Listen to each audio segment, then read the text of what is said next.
Welcome everybody to another exciting edition of Transformers Reviews. Well, today guys, we're taking a look at the figure that everybody basically says, he's just a recolor of Ironhide. And he sort of is, but he sort of isn't. Just watch the review. I promise we'll go over everything.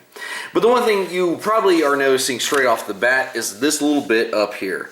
Now, the wonderful thing about when you combine all of his accessories, it can mount with using just one port on top, but since he has double and that thing folds down, you can make sure that it is like 100% secured to his vehicle mode roof. Now, the one thing that he does have that's different to Ironhide is actually the bumper. Ratchet's is just a little bit more simplified, looks a little bit more like a legit bumper, you know, for whatever that means in regards to a Cybertronian vehicle. You can see up here on the top how they've remolded the shoulders, and instead of Ironhide's little blocky ones, now they've got it, especially with the paint, it looks like the sirens that you would see on an ambulance. So I'm definitely digging that. Plus, love the white wheels. Those look really, really good. Another thing that is kind of an interesting difference is Ratchet, since his head is white and the interior of his chest is white, by them putting this blue windscreen over it, it actually hides his robot mode head better on Ratchet than it does on Ironhide. You know, even though it's got, you know, the typical siege detailing here and there, it feels like a cleaner vehicle. I like it better than Ironhide just because, whereas Ironhide's, you know, side panels would kind of like flop off and stuff, his are a little bit more secured in vehicle and especially in robot mode. Other than that, great vehicle mode. I love it. And without a further ado, guys, let's get on into robot mode. Okay, so this is not his robot mode, but I did want to go ahead and mention that he has the med bay mode. The only ones that about fit within the med bay are, you know, like your little battle masters, so maybe like they're getting repaired or whatever. But other than that, you know, maybe it's just a cool little reference to set them apart from Ironhide. But anyway, now we will get on into robot mode.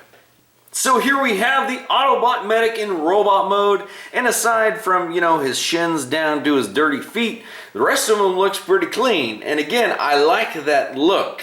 And, you know, this robot mode is clearly based on his, you know, cartoon appearance, which, that's awesome. Now, we've already talked about the shoulders and how they're different, but another thing that I want you to take a look at is look at the molding on Ratchet's arm as opposed to Ironhide's. You can see the forearm molding is different. It also is strangely, you know, different is down here on the legs.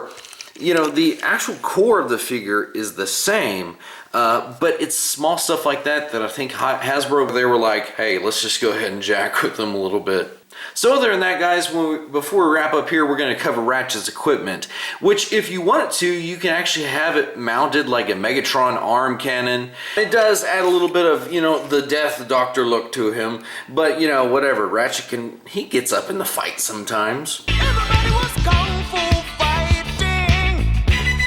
Or there are a plethora of ways to use all of his accessories and I think that's why Ratchet is a little bit more versatile than Ironhide over here, but he still fits in with all of his fellow Autobots. He looks good.